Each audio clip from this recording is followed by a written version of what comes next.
Hello, my honeys. Welcome back to my channel. You may be thinking, wow, a beauty video? It's been so long. I thought we don't do these anymore, but you guys gave such a positive feedback on the last time I did I try a Korean makeup look video. So we are doing the same thing, but in high quality. At least I hope it's high quality because I can barely see if I'm in focus. My hair blowing in the winds because it's hot. It's hot here. Anyway, I am super into always Korean makeup techniques and makeup looks, and so are you guys.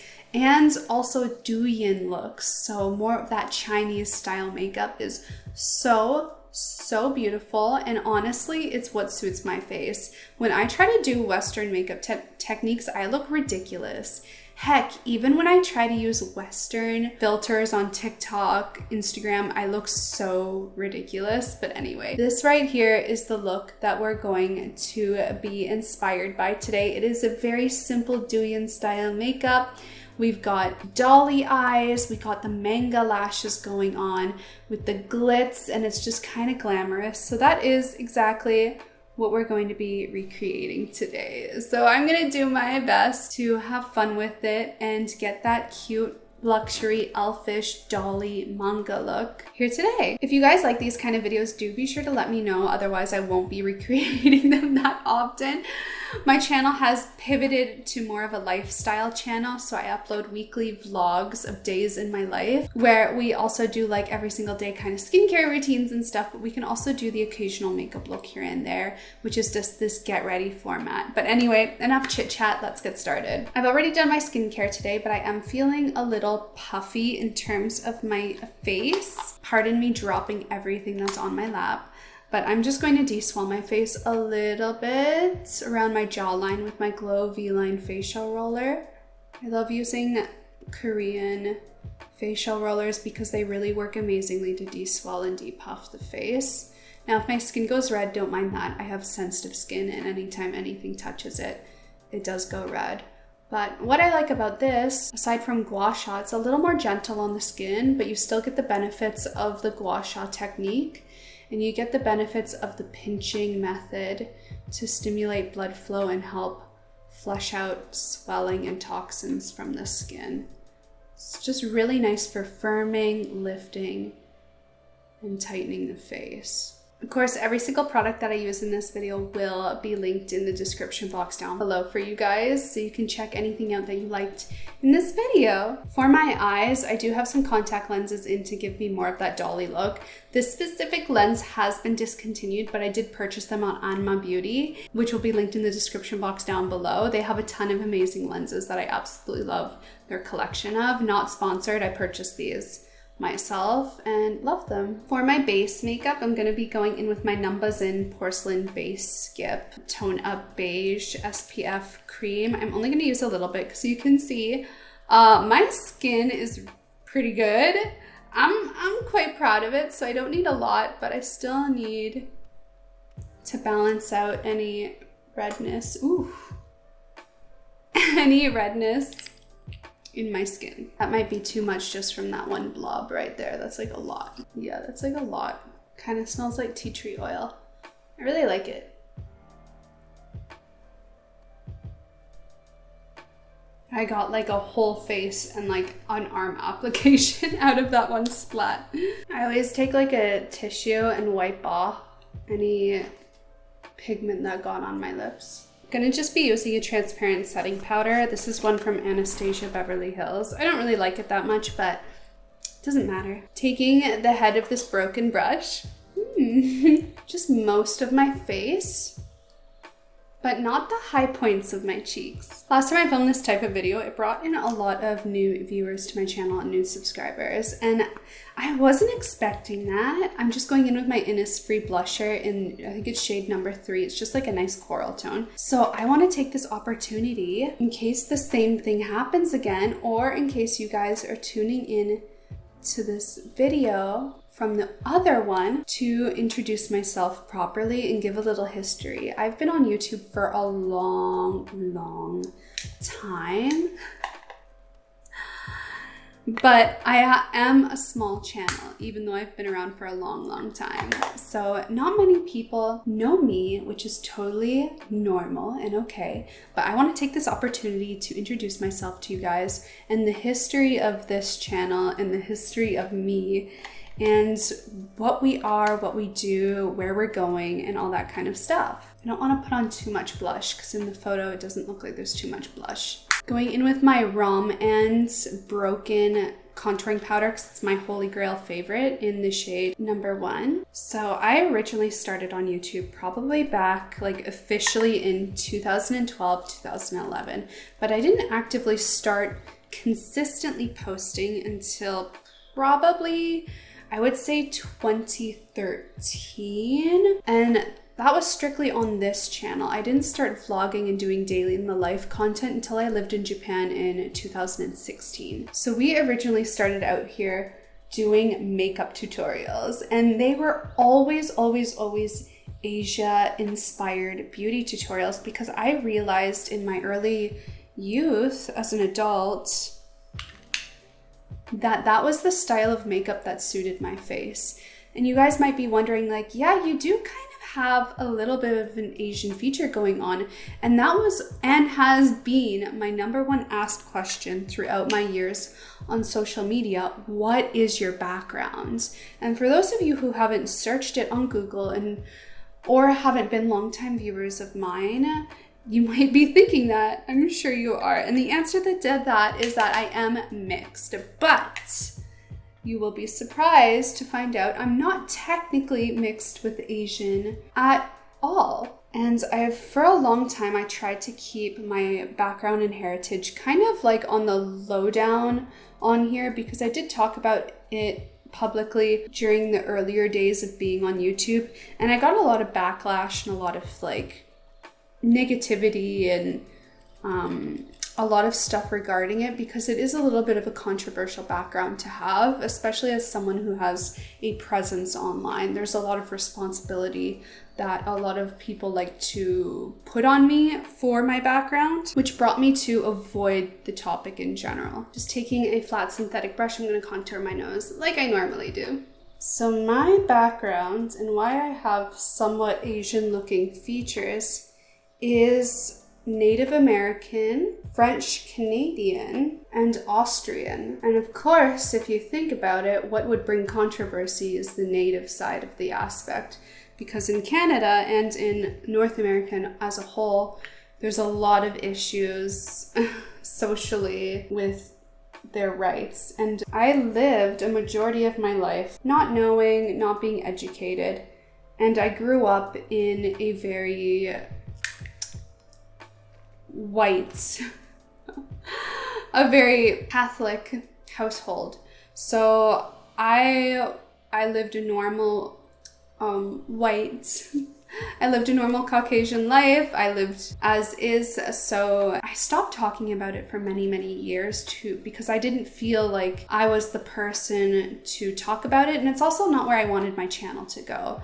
So that is where I'm going to leave it in terms of that. So it would answer all your newcomers or everyone who doesn't know the answer to why I look the way that I look. So I was doing a lot of Asian inspired makeup tutorials, specifically Korean and Japanese, because that's where I got a lot of my inspiration from in terms of my makeup on the day-to-day, and I just always was in love with the culture. Originally, I was in love with Japanese culture. I first fell in love with Japanese culture after learning about geisha in elementary school when I was in grade 7 or grade 6. And I originally was a huge Sailor Moon fan. I watched that for so much of my life, and I still watch it every now and then because it just brings me so much joy to watch. But my first official introduction to Japanese and Asian culture, aside from anime, was when I learned about geisha. And then the movie Memoirs of a Geisha was announced, and I remember seeing the video preview for it on like YouTube or something when YouTube was like brand new. I was like 12 years old, something like that, 11, 12 years old, and I became obsessed with Japanese culture. I thought it was beautiful. I thought it was stunning. And throughout my life since then, I've always aspired to live in Japan. I always aspired and dreamed of having a life there. I wanted to learn the language. I wanted to immerse myself in it because I just thought it was so beautiful. Like, there were so many beautiful aspects to it that I just never experienced to that level growing up in Canada in a Catholic household. So what kind of broke ground for me in terms of, I'm just taking this like kind of yellowish orange shade in my Anastasia Beverly Hills Soft Glam palette. But what really broke ground for me in terms of being in love with Asian culture, specifically Japanese, as well as the makeup aspect of it, was discovering Japanese beauty magazines. And the first beauty magazine I ever looked at from Japan was called Pop Teen. It was kind of like a very cutesy gyaru magazine, and it was just so inspiring. It was all about Japanese gyaru fashion, gyaru makeup styles, gyaru products, lifestyle. And although I couldn't read it, the pictures did enough. They told a story of their own. And I kind of realized at that point that gyaru fashion in the cutesy form didn't suit me, as I tried to do it but just felt like something was off. And that was when I discovered the Happy Nuts magazine. The Japanese, it's a different type of gyaru look, and it's more like mature sexy gyaru rather than like the cutesy dolly gyaru. And that really was my style at that time in my life.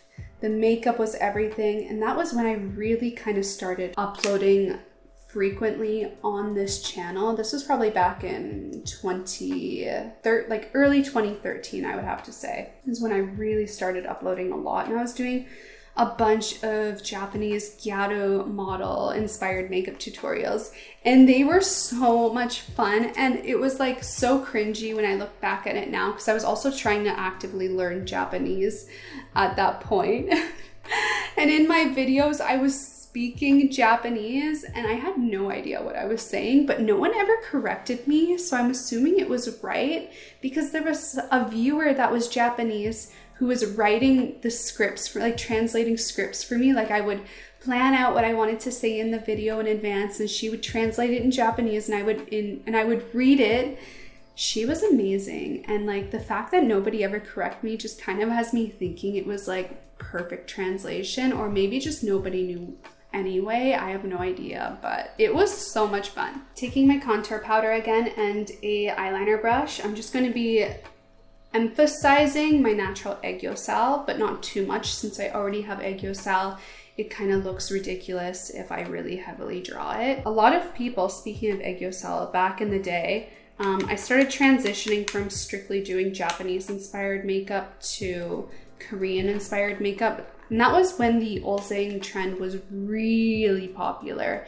And that was when I kind of started and also slowed down doing specifically recreating makeup looks that Asian cultures do, because I started getting a lot of hate on my makeup videos for doing Asian makeup looks and not being Asian. And it was a really sad moment for me and my community, because makeup is makeup, and it's about appreciating and enjoying a trend and a style. And a style of makeup shouldn't be, like a trend in makeup, a modern trend and style in makeup shouldn't be subject and ruled over by one culture, in terms that because you weren't born that culture, you're not allowed to do it. So it was a sad moment for me, and I kind of moved away and just started like doing makeup tutorials and skincare videos that were kind of me just coming up with the look rather than imitating a specific look. So a lot of the time the looks were inspired, like today, by something that I saw, but I wouldn't say it, because if I announced that it was like originally a style I saw on an Asian model in a magazine from like Korea or Japan, it would immediately get so much hate.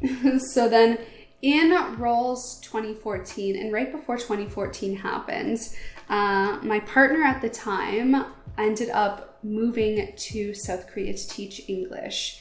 And of course I wanted to go too, but unfortunately I don't have a university degree. I have a college diploma, but you need a degree from a university to be able to teach English in a foreign country. So I wasn't able to go to Korea as well and teach English. I had to figure out a way to get there by myself on my own terms. This was a time where Hallyu, it was called Hallyu phase, is that correct? Like basically the wave of foreigners becoming in love with Korea was started. Hallyu, I think it's Hallyu, I can't remember. But anyway, there was a certain time in like the past 10 years where like Korea just became so insanely popular out of nowhere, and they had like a huge wave of foreigners coming in to teach English, foreigners wanting to go there for tourism. It just was blowing up in popularity. So I was there kind of in the middle phase of that time in life. I'm just taking my heroin make brown eyeliner, and I'm gonna do like more of a dolly wing instead of my usual straight wing. And so at that time, my YouTube was going pretty well in terms of getting collaborations with Asian brands, and I worked with a company called Wish Trends on a couple occasions when they were a somewhat new business. And at this point, I was so eager and keen to find a job in Korea so that I could also go, that I emailed them and I was like, hey, I know we worked together in the past on a collaboration. I'm going to be coming to South Korea, and I'm just wondering if you have any position available where you would need somebody like me, like a English speaker who has graphic design. Like I submitted my professional resume to them. Like I wasn't just like, I'm a YouTuber and I need a job. No. So at that time in my life, I was really striving to become a graphic designer, and I grew up being self-taught in graphic design. I would make websites, I would make all the graphics for websites, I would do web design, etc. Code, I could do like basic CSS, HTML, enough to like customize and change websites to my desire. And also I was a blogger, which translated into copywriting and content creation as well. And I could video edit, of course, and I could do photography, of course. And I was probably the first person to ever reach out to Wish Trends in that regard. And I ended up becoming the first foreign overseas employee at that company. And I was able to live in South Korea for 2 years without teaching English. And it was really a life-changing moment for me. And while I was living in Korea, that was when I just started to step my foot into the world of vlogging. So I wasn't making day in the life vlog videos as frequently. I was kind of doing it rather casually here and there, like maybe once a week or less. Like it wasn't like a lot. Like the frequency was somewhat inconsistent, but I was still doing my usual makeup tutorial videos every single week. But that was the point where I made my second channel specifically for my vlogging content. Now, in this whole phase of my life, I made a lot of connections on YouTube. That was when I made friends with my good long-term friend, Kim Dao. That was when I made friends with Charlotte, even before I lived in Japan, just via online communication and emailing, and a lot of my connections to people that were living around the world. And it all started with making Japanese beauty videos. And so I was in South Korea living and working there for 2 whole years throughout 2014 all the way to was it 2016? Either way, I think it was. No, it was just before 2016. I am taking my One Size Cosmetics eye popper in the shade Pea House, and I'm putting that right on the middle. And then I think they also had a little bit there, like my usual personal style. They have like a lot of glitter in this eye look with like not a lot of color. It's like a very just like classic glitzy glammy look. I feel like I could deepen my aegyo, but I'm like scared to. It always looks stupid on me. All right, it's time to move on to the final step with the eyes, which is the manga lashes. I'm gonna curl my natural lashes, do a light layer of brown mascara. This is my Heroine Make Long and Curl mascara in the brown shade. Am I in focus? Like I really am blind. Like I'm so blind. I can't see anything. So while I was living in Korea, a lot of my connections with those friends, like went from being like online acquaintances to actual friendships. And life was going really good. I achieved a lot while I was in Korea. Even though I was working full time, I didn't get to go around and tour a bunch and film a bunch because I was always in the office, but I was able to like grow as an individual and experience so many different things. It was insane. And my friendships really took off. And during that time that I was there, it was like everybody that I was friends with in that like specific Japanese YouTuber, not like Japanese heritage, but like Japan content beauty realm, was all planning to move to Japan. Like I was talking to my friend Kim about it because I was like, okay, I've done South Korea, I've lived in South Korea, I've always like, I've been, since I was 11 years old, I've wanted to move and live and have a life in Japan.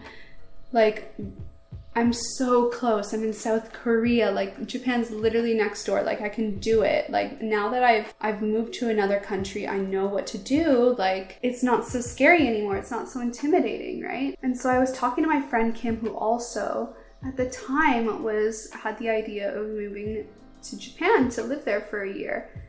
And I remember sitting, it was like lunchtime with my coworkers, and we were getting pizza in a Korean like pizza shop. And I remember like being on Facebook Messenger with Kim Dao discussing about like, are we actually gonna live together? Like, are we gonna roommate together? Like, do you want to? Let's make this happen. And it's just so wild. It's just so wild that conversation turned into like a few months later us living together in Japan. It was insane.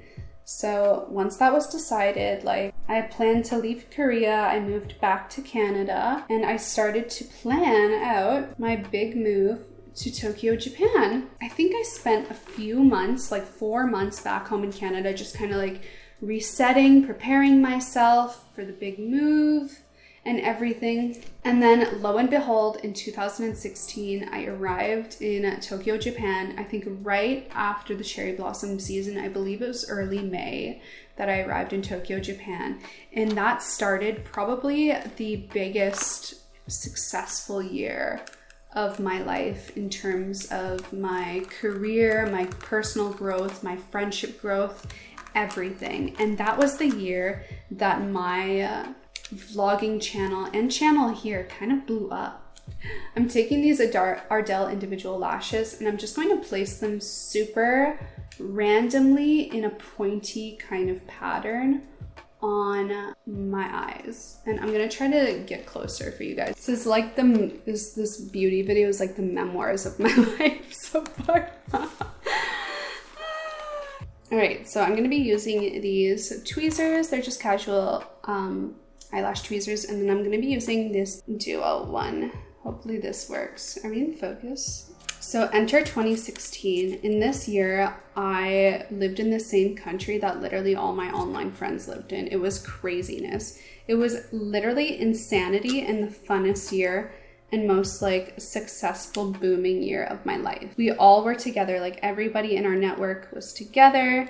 Everyone was living in the same city. We were all in the country we loved to be in, and it was just absolutely magical. Gosh, I don't know if this is going to be like the right way of doing this. Oh, maybe, okay. You can barely see the difference. This is going to take forever. 2016 was a crazy year, and I was vlogging like probably almost every other day.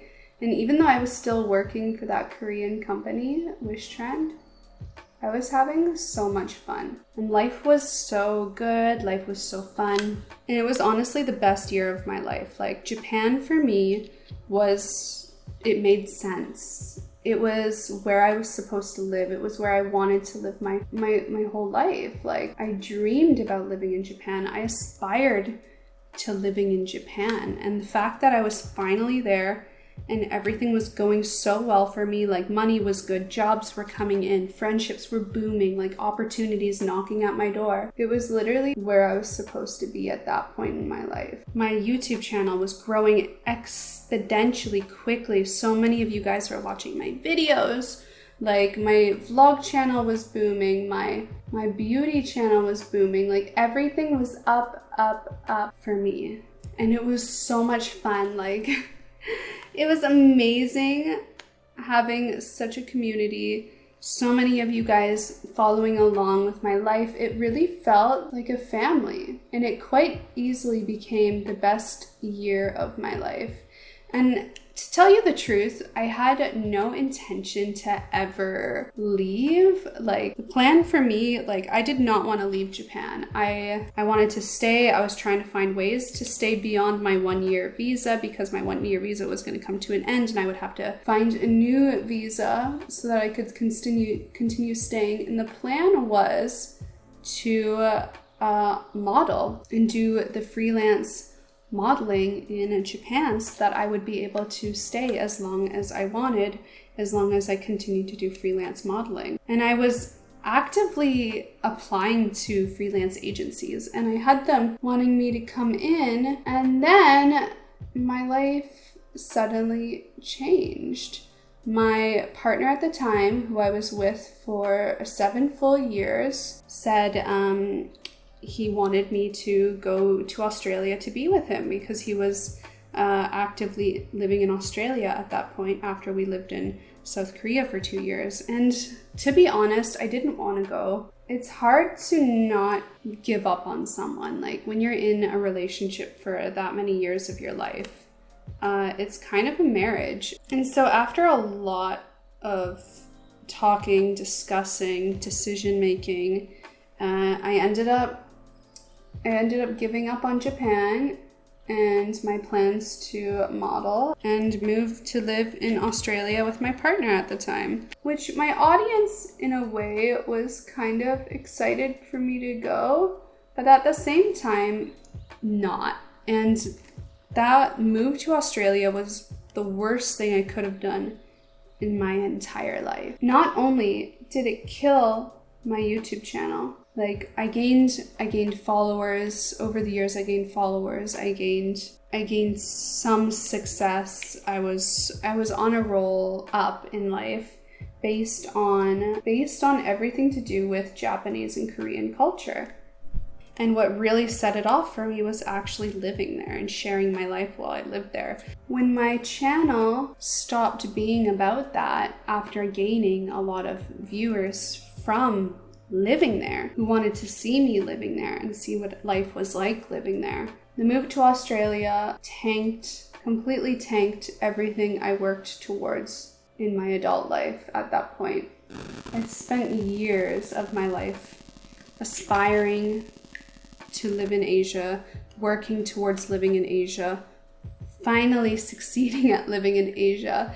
And then once I finally reached my goal in life of living in Japan, I gave it up. I gave it up for somebody. And that was the worst thing. And the year I was in Australia was the darkest year of my life to this day. It still remains being the darkest day of my life, because I sacrificed and I lost. And it was hard, still working as hard as I was before, and still seeing the loss and the price I was paying for giving up on my dreams. And so after a year in Australia, my relationship ended.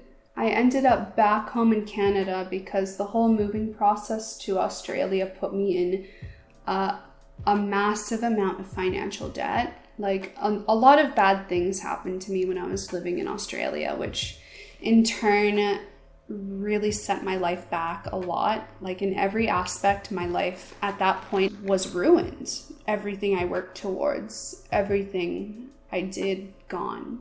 The things I sacrificed, my dreams for somebody who, gone. And so late 2017, early 2018, I'm just gonna be taking this eyeliner and drawing like a couple lower lashes. I returned back to Canada, poor, in a massive, crazy amount of financial debt, single, and with a lot of emotional trauma. And because of my severe financial debt that I gained from the Australia experience, I couldn't go back to the place I wanted to be for most of my life, which was Japan. I couldn't return. I had no money. I had no credit available to me. I was completely and utterly screwed. I'm gonna be taking this kohl pencil. It's just like a brown pencil. I'm just going to be adding it to this eyeliner brush to deepen the egg yolk cell, because you really can't see it. Like, I can see it in person, but on camera you can't really see it. And so at that point in my life, I had no other option but to work. I had no other option but to give up on my dreams. And I think the worst mistake, aside from moving Australia, in that time I moved back to Canada, was giving up on my dreams. And I thought at that point I was so beat down. I was so discouraged. Everything I worked towards over the years was failing. I was watching my YouTube channel die. I was watching my bank account become more and more horrible. No jobs were coming in because I wasn't, why does my skin always skip like that? It's weird. I was in a darkness of never-ending failure, and it was painful, and it was hard, and it was traumatic. Yeah, I think come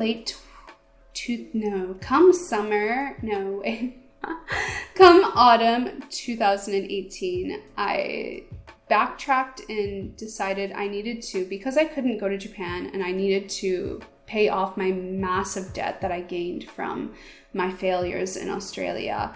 I needed to move forward in life, and that wasn't going to happen living in my small country town with my dad. So I packed up my bags, I hustled, I found a roommate, I found a very, very necessary apartment in downtown Toronto. And even though I couldn't afford it, I knew my life wasn't going to move forward if I just stayed at home with my dad. And so I moved to Toronto, Canada, where I ended up living for 3 years until now. And over those 3 years, a lot in my life changed.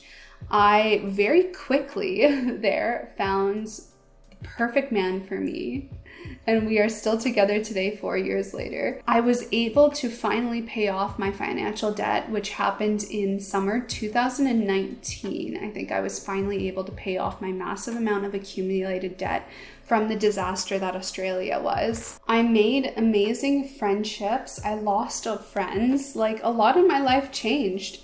I'm just taking this Etude House color my brows in the shade Natural Brown. And I learned a lot about myself when I moved to Toronto. My life changed significantly. I learned a lot about being a financially stable adult. I learned a lot about like my values in life. And I learned over those years, especially come 2019, I learned that giving up on my dream of living in Japan is not the answer. And just because my life didn't go my way and I had a series of unfortunate events happen to me, doesn't mean that I should give up on my dream that I had for myself since I was 11 years old. Like, it's been my core value for me since I was 11, and that hasn't changed. And just because something doesn't go your way and something bad happens to you doesn't mean you have to give up on your dreams. And I think that's kind of what I've realized exponentially in the recent months. Like, I moved to Toronto thinking I needed to settle down. I needed to give up on living overseas, get a 9-to-5 job at a company, stop focusing on YouTube, and just, settle down. And that's not it for me. When I succumbed to that thought process is when I became miserable. And I've been ignoring my heart for so long. Anyway, by the time I realized that, pandemic hit, me and my boyfriend, my partner, were actually set to go to Japan. Once I was finally financially free, we had a whole trip booked. We had ryokans booked. We were going to go to Osaka, Tokyo. I was going to see friends I hadn't seen in years, friends that I missed. And then the pandemic hit and we had to cancel that. And we canceled that trip twice. And now here we are in Texas, of all places, because, life's got to move on. But my journey here on YouTube has been a wild roller coaster ride. You guys like who have followed me along these years have seen so many ups and downs of my life. You've seen me transform so much over the years. You've seen the dark days. You've seen me trying to ignore my true self. You've seen so many things. I'm going to be using this ColourPop Sailor Moon Edition lip gloss because I noticed in the video she doesn't look to be wearing any lip tint or lipstick, just kind of like really glossy. Like you guys here on YouTube have seen and have been with me through my highest points in my life and my darkest points in my life. And it's really absolutely crazy. In the recent years, now that me and my partner have kind of, you know, like we're going to be here living in Austin, in Texas for probably a few years indefinitely. But I've come to realization that, you know, I can't give up on who I am at my core. And just because bad things happen doesn't mean that I need to give up on my dreams. Like bad things are always going to happen. Unfortunate things are always going to happen. People are going to mess with you. Friends are going to leave you. People are going to leave you, and you can't let that dictate your life path. And so I've decided, and I've, you know, come to the realization that once Japan does open up again for tourism, it doesn't matter the cost. It doesn't matter the difficulties. Like that's where my heart is. And I've gone 6 years now not being in Japan, like after I left my life there, and to this day it's still the biggest regret of my life leaving, like 6 years later, and it's still the biggest regret of my life is that I left Japan. Like I never should have left. And that doesn't necessarily mean that I need to move there permanently and live the rest of my life there, because that's not easy as a non-resident. But it goes to show that that is where my heart is. That's part of who I am at a core since the early days of YouTube, like since I was 11 years old. Since I first started making YouTube videos, it's always been about Japanese something in a way. So why am I putting walls against that? Why am I not letting that be a thing? So yeah. While my home base might be in Austin, Texas, once those borders open back up for tourism for Japan, I'm there. Count me there. It's happening. Like it needs to happen. And I've waited 6 years for that moment to come again. And I want to bring that energy back to this channel. I want to stop inhibiting it. Yeah, I almost forgot to put the random freckles on my face. Alright. She has one like right here. Right there. I don't know why fake beauty marks are just like the best. Like, why does it feel more glamorous instantly having like spot? I don't know. So this is the final look of recreating that douyin style makeup on white girl features. I hope you guys enjoyed this story of my life video. I hope it was informative to newcomers to this channel who can't go back in time and watch all the hundreds of my videos to get to know me, and to anybody new coming to this channel. I hope it kind of answers some of those questions. Maybe if you've seen me before in like Japan related videos, now you know who I am. Definitely please subscribe to my channel if you like day in the life style content. I do weekly videos here on this channel of days in my life. Hopefully soon we'll be back in Japan. Really just like once those borders open up, we're there. Like I'm waiting. I've been sitting on my hands for 6 years waiting, and the pandemic has been half of that time. So yes, hopefully soon we'll be going back there. Otherwise, do let me know, you guys, if you really thoroughly enjoy these kind of recreating douyin Korean style makeup tutorial videos. chatty with me, like get ready with me versions, do let me know, or else I won't keep making them, because I stopped doing this kind of stuff because it wasn't performing well. But if you guys make it perform well, then we can keep doing it for sure. Otherwise, you can catch me on TikTok and Instagram. Please check that out as well. I also do almost every single day live streams on my Twitch account. You can hang out with me live in the mornings almost every single day of the week, and we can just like chat and hang out. So definitely check that out, and I will catch you guys next time.